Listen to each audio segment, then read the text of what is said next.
Hi Mallu മാസ്റ്ററിൻ്റെ മറ്റൊരു അധ്യായത്തിലേക്ക് ഏവർക്കും സ്വാഗതം. ഇന്ന് നമ്മൾ കാണാൻ പോകുന്നത് കേരള ഫൈനാൻഷ്യൽ കോഡ്. അതിൻ്റെ ഒരു പ്രീവിയസ് ഇയർ ക്വസ്റ്റ്യൻ പേപ്പറാണ്. 2021 ജൂലൈ നോട്ടിഫിക്കേഷൻ പ്രകാരം നടന്ന അക്കൗണ്ട് ടെസ്റ്റ് ലോവറിൻ്റെ ഒരു ക്വസ്റ്റ്യൻ പേപ്പറാണ്. അപ്പോൾ ഇത് രണ്ട് ഭാഗങ്ങളായിട്ടാണ് ഞാൻ നിങ്ങളെ പരിചയപ്പെടുന്നത്. ആദ്യത്തെ 50 ചോദ്യങ്ങളാണ് നമ്മൾ ഇന്ന് പരിചയപ്പെടുത്തുന്നത്. അപ്പോൾ ഞാൻ എൻ്റെ ഫൈനാൻഷ്യൽ കോഡിൻ്റെ വീഡിയോ ലെസൺസ് നിങ്ങൾ പോയി കണ്ടതിന് ശേഷം ഇത് കാണുക. അപ്പോൾ അത് നിങ്ങൾക്ക് കൂടുതൽ പ്രയോജനപ്രദമാവും. ഞാൻ ഫൈനാൻഷ്യൽ കോഡിൻ്റെ പേപ്പർ പൂർണ്ണമായും ഓരോ ചാപ്റ്റർ വൈസായിട്ട് ഞാൻ വീഡിയോ രൂപത്തിൽ ചെയ്തിട്ടുണ്ട്.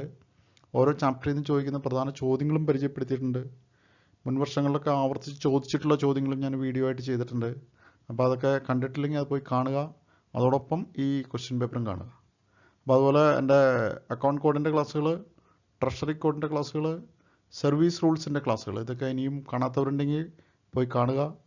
ചാനൽ ആദ്യമായിട്ടാണെങ്കിൽ ഇനിയും സബ്സ്ക്രൈബ് ചെയ്തില്ലെങ്കിൽ സബ്സ്ക്രൈബ് ചെയ്യുക, പ്രോത്സാഹിപ്പിക്കുക.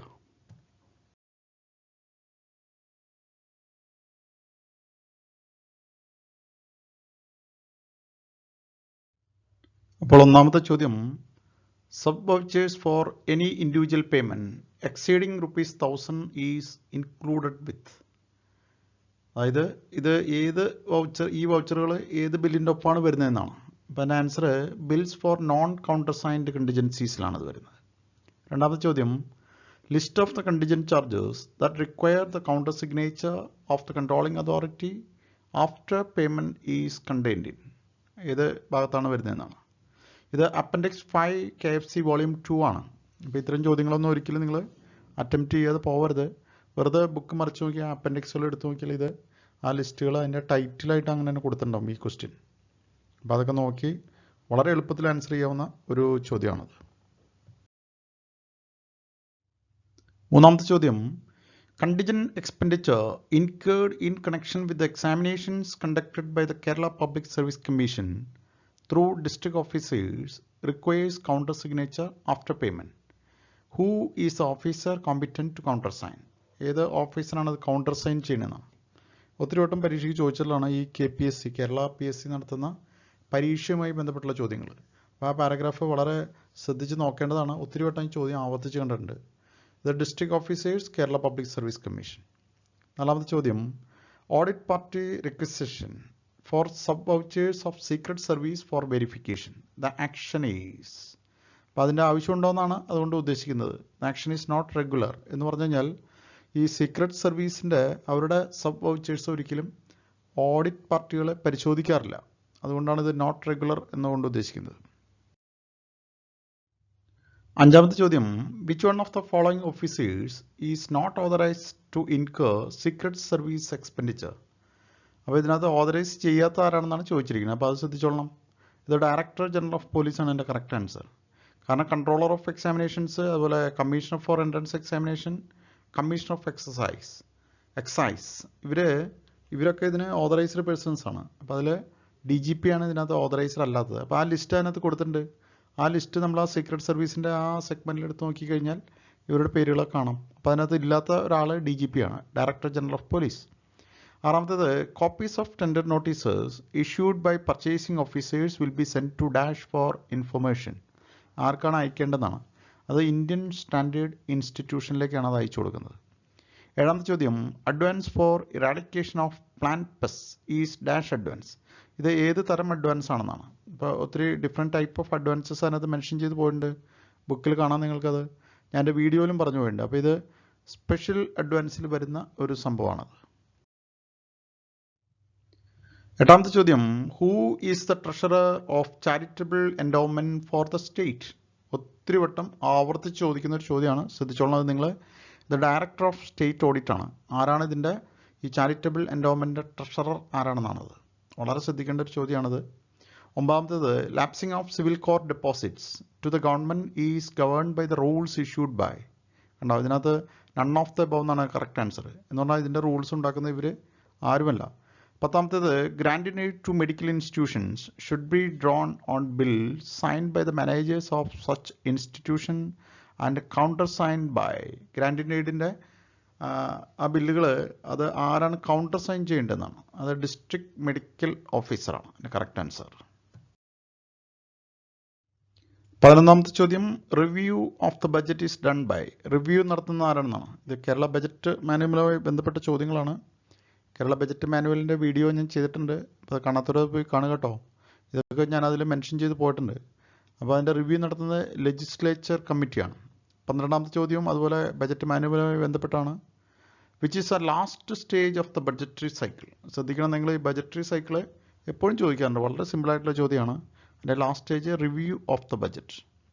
13ാമത്തെ ചോദ്യം which independent authority audits government accounts of each year. Controller and auditor general. ഈ 3 ചോദ്യങ്ങളും ഒത്തിരി വട്ടം ആവർത്തിച്ച് ചോദിക്കുന്ന ചോദ്യങ്ങളാണ്. ശ്രദ്ധിക്കുന്നത്.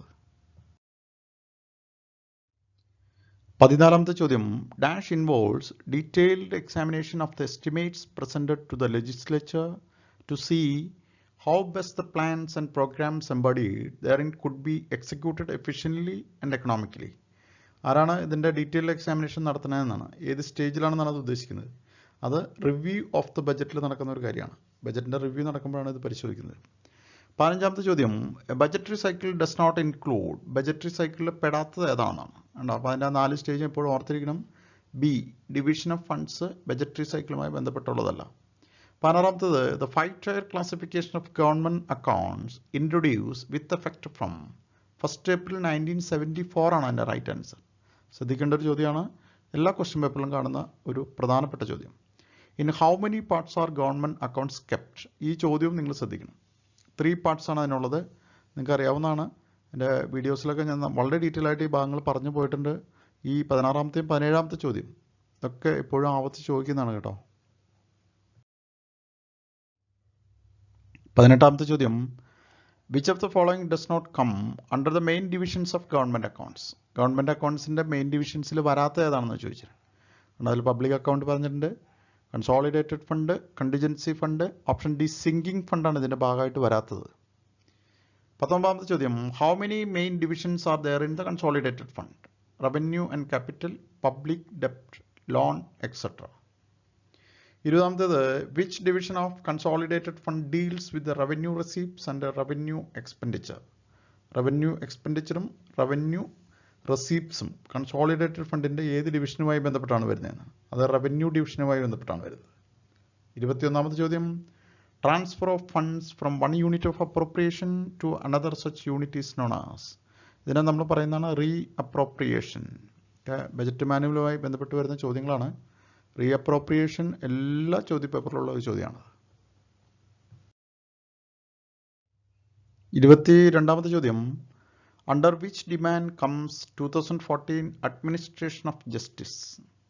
ഏത് ഡിമാൻഡിലാണ് അത് വരുന്നതെന്നാണ്. ഏതാ അഡ്മിനിസ്ട്രേഷൻ ഓഫ് ജസ്റ്റിസ്. അത് ഡിമാൻഡ് നമ്പർ 3 ആണത്. 23ാമത്തെ ചോദ്യം how often the audit objection register should be reviewed by the head of office. Head of the office audit objection register എത്ര നാൾ കൂടുമ്പോഴാണ് അത് പരിശോധിക്കേണ്ടതെന്നാണ്. മിനിമം അത് മന്ത്ലി ആണ്, എല്ലാ മാസവും പരിശോധിക്കേണ്ടതാണ്. 24ാമത്തേത് which of the following financial principles is not true. ശരിയല്ലാത്ത ഏതാണെന്നാണ്. അതിൽ B all appropriations do not lapse at the close of the financial year. നമുക്കറിയാം ഫൈനാൻഷ്യൽ ഇയർ കഴിയുമ്പോൾ അതിലെ എല്ലാ അപ്രോപ്രിയേഷൻസും ലാപ്സ് ആവും. അപ്പോൾ ഓപ്ഷൻ ബി ആണ് അതിൻ്റെ ഉത്തരം. 25ാമത്തെ ചോദ്യം who is the authorised authority for sanctioning ex gratia payment to government employee sustaining injury while on duty. ജോലിയുടെ ഭാഗമായിട്ട് എന്തെങ്കിലും ഇഞ്ചുറി പറ്റുമ്പോൾ ആരാണ് അദ്ദേഹത്തിന് എക്സ് ഗ്രേഷ്യ പേയ്മെൻറ്റ് അതിൻ്റെ ഓതറൈസ്ഡ് അതോറിറ്റി ആരാണെന്നാണ് ചോദ്യം. Government in the advance department on the recommendations of the head of department and the medical board. Medical ബോർഡിൻ്റെയും ഹെഡ് ഓഫ് ദ ഡിപ്പാർട്ട്മെൻറ്റിൻ്റെയും ശുപാർശയിൽ ഗവൺമെൻറ് ഇൻ ദ അഡ്വാൻസ് ഡിപ്പാർട്ട്മെൻറ്റാണ് അത് ചെയ്യുന്നത്. 26ാമത്തെ ചോദ്യം what is the maximum extent of liabilities of government servant who die in harness that can be written off. ജോലിയിലിരിക്കെ മരണപ്പെട്ട ഒരു സർക്കാർ ഉദ്യോഗസ്ഥൻ്റെ എത്ര വരെയുള്ള അദ്ദേഹത്തിൻ്റെ ലയബിലിറ്റീസ് സർക്കാർ എഴുതി തള്ളുമെന്നാണ് ചോദ്യം. Up to ₹5 lakhs. ശ്രദ്ധിക്കേണ്ട ഒരു ലിമിറ്റാണത്. 27ാമത്തെ ചോദ്യം who is the authorised custodian of valuable documents like deeds of buildings purchased by government and bonds of endowments made. ഇതിൻ്റെയൊക്കെ ഡീഡ്സ് ആരാണ് സൂക്ഷിക്കേണ്ടതെന്നാണ്, അതിൻ്റെയൊക്കെ രേഖകൾ ആരാണ് സൂക്ഷിക്കേണ്ടതെന്നാണ്. ഇത് ചീഫ് സെക്രട്ടറി ടു ഗവൺമെൻറ് ആണ്. A government servant who starts a work immediately on the occurrence of some sudden unforeseen emergency such as breaching of the bund of an irrigation work should report the fact at once to. അപ്പോൾ ഇത്തരം emergency സിറ്റുവേഷനിൽ ഇത് ആരുടെ അടുത്താണ് report ചെയ്യേണ്ടതെന്നാണ്. His immediate superior and accountant general, അദ്ദേഹത്തിൻ്റെ immediate സുപ്പീരിയറിനോടും അതുപോലെ അക്കൗണ്ടൻറ്റ് ജനറലിൻ്റെ അടുത്തുമാണ് ഇത് റിപ്പോർട്ട് ചെയ്യേണ്ടത്. 29ാമത്തെ ചോദ്യം, if the expenditure under the head of account is likely to exceed the appropriation, warning slips are issued by. അപ്പോൾ അത്തരം സന്ദർഭങ്ങളിൽ വാർണിംഗ് സ്ലിപ്സ് കൊടുക്കും. ഇത് ആരാണ് ഇഷ്യൂ ചെയ്യണമെന്നാണ്. വാർണിംഗ് സ്ലിപ്സ് ഇഷ്യൂ ചെയ്യുന്നത് അക്കൗണ്ടൻറ്റ് ജനറലാണ്. ഈ വാർണിംഗ് സ്ലിപ്പ് നിങ്ങൾ ശ്രദ്ധിക്കേണ്ട ഒരു പോയിൻ്റാണ്, ഒത്തിരി വട്ടം ആവർത്തിച്ച് ചോദിച്ചിട്ടുള്ള ഒരു സെഗ്മെൻ്റാണത്. 30ാമത്തെ ചോദ്യം, the power of the state legislature to make a grant for meeting an unexpected demand upon the resources of the state is known as. ഇതിനെ നമ്മൾ പറയുന്നതാണ് വോട്ട് ഓഫ് ക്രെഡിറ്റ്. 31ാമത്തെ ചോദ്യം, commuted value of pension is an expenditure of capital nature. അതായത് capital നേച്ചറിൽ വരുന്ന ഒരു എക്സ്പെൻഡിച്ചറാണത്. 32ാമത്തെ ചോദ്യം, which of the following is a capital expenditure. ഏതാണ് ക്യാപിറ്റൽ എക്സ്പെൻഡിച്ചറിൽ വരുന്നത്? ഇതിനകത്തൊന്നും ഇത് ക്യാപിറ്റൽ എക്സ്പെൻഡിച്ചറിൽ വരുന്നതല്ല. ക്യാപിറ്റൽ എക്സ്പെൻഡിച്ചേഴ്സിൻ്റെ ആ കാറ്റഗറികളൊക്കെ വളരെ ഡീറ്റെയിൽ ആയിട്ട് നമുക്കറിയാവുന്നതാണ്. 33ാമത്തെ ചോദ്യം, which are treated as capital expenditure normally. ഈ ക്യാപിറ്റൽ എക്സ്പെൻഡിച്ചർ എപ്പോഴും പരീക്ഷ ചോദിക്കുന്നുണ്ടോ? Expenditure for increasing concrete assets of material and permanent character. അപ്പോൾ അതിനാണ് നമ്മൾ ക്യാപിറ്റൽ എക്സ്പെൻഡിച്ചർ എന്ന് പറയുന്നത്. Which of the following is not a capital expenditure work? Maintenance of road. ഈ ക്യാപിറ്റൽ എക്സ്പെൻഡിച്ചറൊക്കെ എൻ്റെ വീഡിയോയിൽ വളരെ വിശദമായി ഞാൻ പറഞ്ഞു പോയിട്ടുണ്ട്. 35ാമത്തേത്, the sale proceeds of the trees in a land where a dam is under construction and the expenditure of the dam is met from capital expenditure should be taken as a reduction of capital expenditure. 36ാമത്തെ ചോദ്യം, can expenditure previously met from ordinary revenue be transferred to a capital head outside the revenue account? Yes, can be transferred under special orders of government. Government special orders ഉണ്ടെങ്കിൽ അതങ്ങനെ ചെയ്യാമെന്നാണ് പറയുന്നത്. 37ാമത്തെ ചോദ്യം, which is a register maintained by all officers maintaining government vehicles to note the particulars of trips, purpose etcetera. അത് log ബുക്കാണ്, form 48. ഈ log ബുക്കും ഞാൻ നേരത്തെ പറഞ്ഞ പോലെ എല്ലാ ക്വസ്റ്റ്യൻ പേപ്പറിലുള്ള ഒരു ചോദ്യമാണ്. ലോഗ് ബുക്ക് നിങ്ങൾ വളരെ ശ്രദ്ധിക്കണം. ഫൈനാൻഷ്യൽ കോഡിൽ ഒഴിവാക്കാനാവാത്ത ഒരു ചോദ്യമാണത്. 38ാമത്തേത്, a log book is a register used for recording details of government വെഹിക്കിൾസിൻ്റെ ഡീറ്റെയിൽസാണ് അതിൽ റെക്കോർഡ് ചെയ്യുന്നത്. 39ാമത്തെ ചോദ്യം, when government supply a motor car for the use of an officer to government insure it. സർക്കാർ ഇത് ഇൻഷുർ ചെയ്യുമോ എന്നാണ് ചോദ്യം. It is for the officer using the car to protect himself against the risk involve in the use of the car by insuring it at his own cost. ആരാണോ ഉപയോഗിക്കുന്നത് അയാൾ തന്നെത്താനാണ് അത് ഇൻഷുർ ചെയ്യേണ്ടത്. 40ാമത്തെ ചോദ്യം, the maximum area of government lands under the possession of revenue department in the grama panchayat with improvements there on that can be transferred from one department to another department by district collectors are. അതായത് എത്ര cent വരെ അതങ്ങനെ transfer ചെയ്യാമെന്നാണ് ചോദ്യം. 50 സെൻറ്റാണ് അതിൻ്റെ limit. 41ാമത്തെ ചോദ്യം, if damage to immovable government property cost due to calamity the fact may be intimated to dash in form 47. ആരെയാണ് ഇൻറ്റിമേറ്റ് ചെയ്യുന്നത്? അപ്പോൾ അത്ര സന്ദർഭങ്ങളിൽ അത് ഇൻറ്റിമേറ്റ് ചെയ്യേണ്ടത് അദ്ദേഹത്തിൻ്റെ ഇമ്മീഡിയറ്റ് സുപ്പീരിയറാണ്. 42ാമത്തെ ചോദ്യം, a portion of a building in a high school was damage due to lightning. What is immediate action to be taken by the headmaster? അപ്പോൾ അത്തരം സന്ദർഭങ്ങളിൽ ഹെഡ് മാസ്റ്റർ ചെയ്യേണ്ട immediate action that should be reported immediately to the AEO and to the director of public instruction. അത് AEOനെ അറിയിക്കണം. അതുപോലെ DPI, ഇപ്പോൾ അത് അറിയപ്പെടുന്ന DG എന്നാണ്, ഡയറക്ടർ ഓഫ് ജനറൽ എഡ്യൂക്കേഷൻ, അദ്ദേഹത്തെ അറിയിക്കണം. 43ാമത്തേത്, is it permissible to recover the loss sustained by government from a government servant who is about to retire? If written consent is given by the party recovery can be made. അങ്ങനെ retire ചെയ്യുന്ന ഉദ്യോഗസ്ഥൻ അദ്ദേഹം ഒരു return consent കൊടുക്കുകയാണെങ്കിൽ അത് recover ചെയ്യാമെന്നാണ് പറയുന്നത്. 44ാമത്തെ ചോദ്യം, if disciplinary proceedings are being continued against an officer on the date of retirement, which pensionary benefit can be withheld? ഏത് പെൻഷനറി ബെനിഫിറ്റാണ് അത്തരം സന്ദർഭങ്ങളിൽ പിടിച്ചു വയ്ക്കുക? അദ്ദേഹത്തിൻ്റെ ഡിസിപ്ലിനറി പ്രൊസീഡിങ്സ് പെൻഡിങ് ആണെങ്കിൽ അദ്ദേഹത്തിൻ്റെ എൻറ്റയർ DCRG ആണ് സർക്കാർ പിടിച്ചു വയ്ക്കുന്നത്. 45ാമത്തെ ചോദ്യം, a non gazetted officer in charge of stores is due to retire on 13th April 2018. An enquiry is pending against him for a loss sustained to government and the actual liability could not be estimated before his retirement. What are the retirement benefits that can be provisionally granted to him before settlement of liabilities? അപ്പോൾ അദ്ദേഹത്തിൻ്റെ liabilities സെറ്റിൽ ചെയ്തിട്ടില്ല എങ്കിൽ എന്ത് retirement ബെനിഫിറ്റാണ് അദ്ദേഹത്തിന് provisionally പ്രഥമദൃഷ്ടി അദ്ദേഹത്തിന് കൊടുക്കാൻ കഴിയുന്നത്? അദ്ദേഹത്തിന് അത്തരം സന്ദർഭങ്ങളിൽ പെൻഷൻ മാത്രമായിരിക്കും ലഭിക്കുക. 46ാമത്തെ ചോദ്യം, if the liability of gazetted officer is not estimated and who is in charge of cash or store, dash of his DCRG is to be withheld. അപ്പോൾ അത്തരം സന്ദർഭങ്ങളിൽ അദ്ദേഹത്തിൻ്റെ DCRG എത്ര പെർസെൻറ്റേജ് പിടിച്ചു വയ്ക്കണം എന്നാണ് ചോദ്യം.